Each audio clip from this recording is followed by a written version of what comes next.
हे अर्जुन, तुम शिष्य बनकर मेरी शरण में आए हो, इसलिए यहां तक मैंने तुम्हें ज्ञान योग अथवा सांख्य योग की शिक्षा दी है। अब मैं तुम्हें कर्म योग के विषय में वो गूढ़ विधि बताऊंगा जिसके द्वारा तू कर्म करता हुआ भी कर्म के बंधनों से मुक्त रहेगा।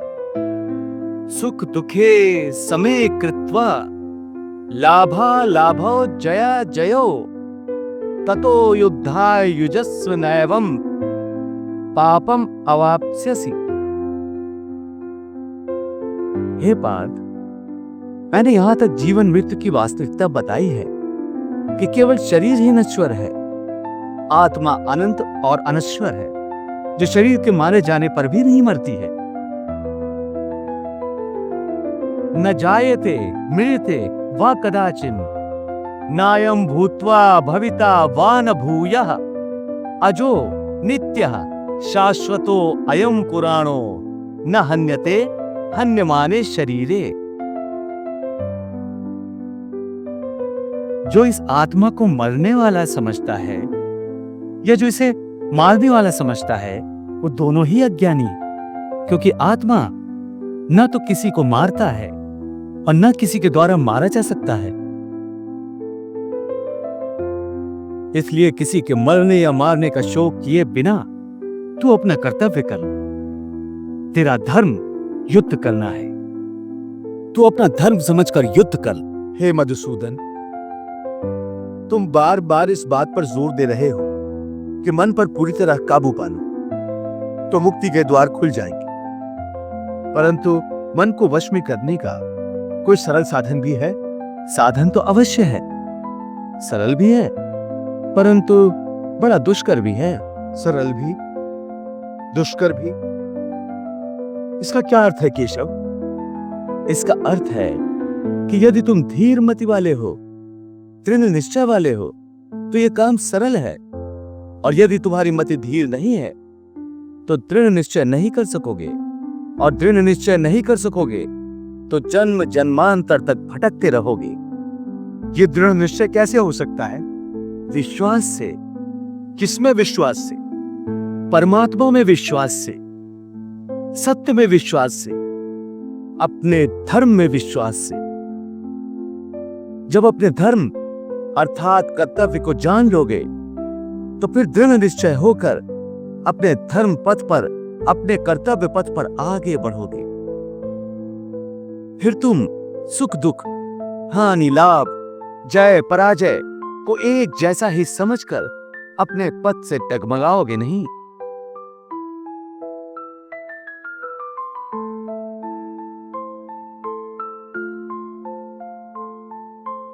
हे अर्जुन, तुम शिष्य बनकर मेरी शरण में आए हो, इसलिए यहां तक मैंने तुम्हें ज्ञान योग अथवा सांख्य योग की शिक्षा दी है। अब मैं तुम्हें कर्म योग के विषय में वो गूढ़ विधि बताऊंगा जिसके द्वारा तू कर्म करता हुआ भी कर्म के बंधनों से मुक्त रहेगा। सुख दुखे समे कृत्वा लाभा लाभो जया जयो ततो युद्धाय युजस्व नैवं पापम अवाप्स्यसि। इस प्रकार सुख दुख, लाभ हानि, जय पराजय अथवा हार जीत को एक समान समझकर केवल इसलिए युद्ध करो क्योंकि इस समय युद्ध करना तेरा कर्तव्य है। और यदि इस मानसिक वृत्ति से इसे अपना धर्म समझकर युद्ध करोगे तो तुम्हें उसका पाप नहीं लगेगा। ये क्या कह रहे हो केशव कि युद्ध करके पाप नहीं लगेगा? युद्ध में तो इतनी हिंसा होगी, लाखों प्राणियों की हत्या होगी, फिर मनुष्य उसके पाप से कैसे बचेगा?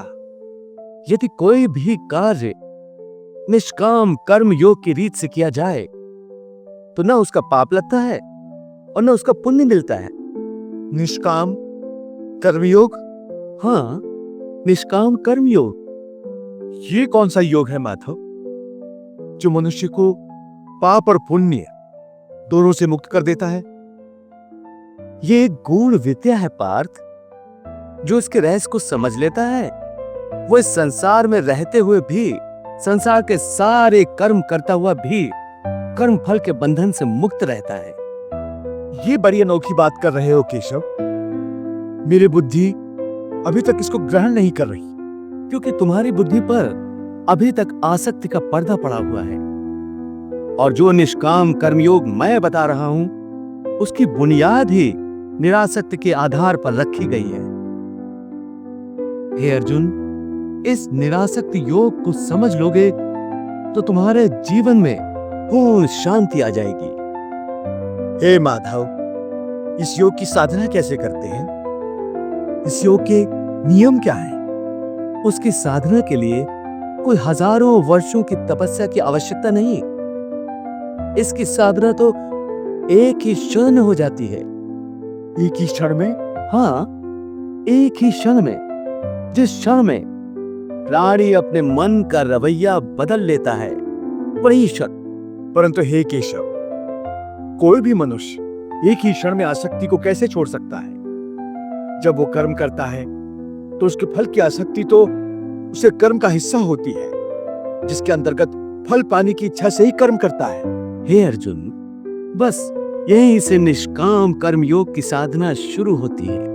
अर्थात तुमने कहा कि प्राणी फल पाने की इच्छा से ही कर्म करता है, परंतु निष्काम कर्मयोग ये सिखाता है कि फल पाने की इच्छा से नहीं, बल्कि अपना कर्तव्य पूरा करने के लिए, अपने धर्म का पालन करने के लिए कर्म करो। फल पर भरोसा रखकर कर्म मत करो, क्योंकि फल पाना तुम्हारे हाथ में नहीं, तुम्हारे अधिकार में केवल कर्म करना ही है। कर्मण्येवाधिकारस्ते मा फलेषु कदाचन मा कर्म फल हेतुर्भूर्मा ते संगोस्त कर्मणि। हे पार्थ, तुम कर्म कर सकते हो, कर्म करने का संकल्प कर सकते हो, परंतु इसका फल पाना तुम्हारे हाथों में नहीं है। हे मधुसूदन, मैं जिस काम का संकल्प करूंगा वो काम तो मैं करूंगा ही। जब भोजन करने का निश्चय करके बैठूंगा तो निवाला उठाकर मुंह में रखूंगा ही, तभी तो उसे खाऊंगा। यदि वो खाने का निवाला तुम्हारे प्रारब्ध में नहीं है तो उसे तुम मुंह तक तो ले जाओगे, परंतु उस ग्रास का एक दाना भी अपने मुंह में नहीं रख सकोगे। हे अर्जुन, केवल कर्म का संकल्प ही प्राणी के अधिकार में है, उसका फल प्राणी के अधिकार में नहीं है। वो कैसे? मैं बताता हूं कैसे।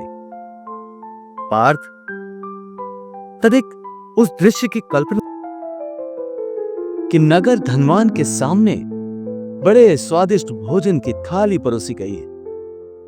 थाली सोने की है, गर्मा गर्म व्यंजन भरे हुए हैं, जिन्हें देखकर वो बहुत प्रसन्न हो रहा है।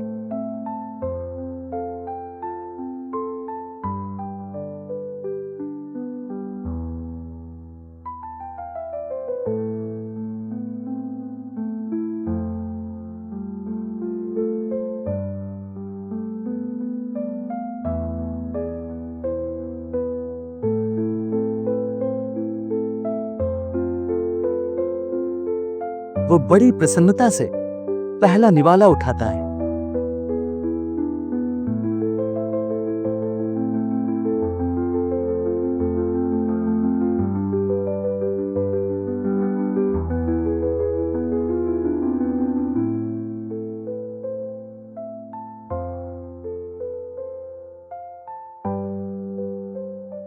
देख लिया कि प्रारब्ध में ना हो तो मुंह तक पहुंचकर भी निवाला छिन जाता है। परंतु हे अर्जुन, इस उदाहरण का यह अर्थ भी नहीं है कि तुम सब कुछ प्रारब्ध पर छोड़कर स्वयं अकर्मण्य हो जाओ। याद रखो, मैंने कहा है, मां कर्म फल हेतुर्भु माते संगोस्तु कर्मणि। वाह प्रभु वाह!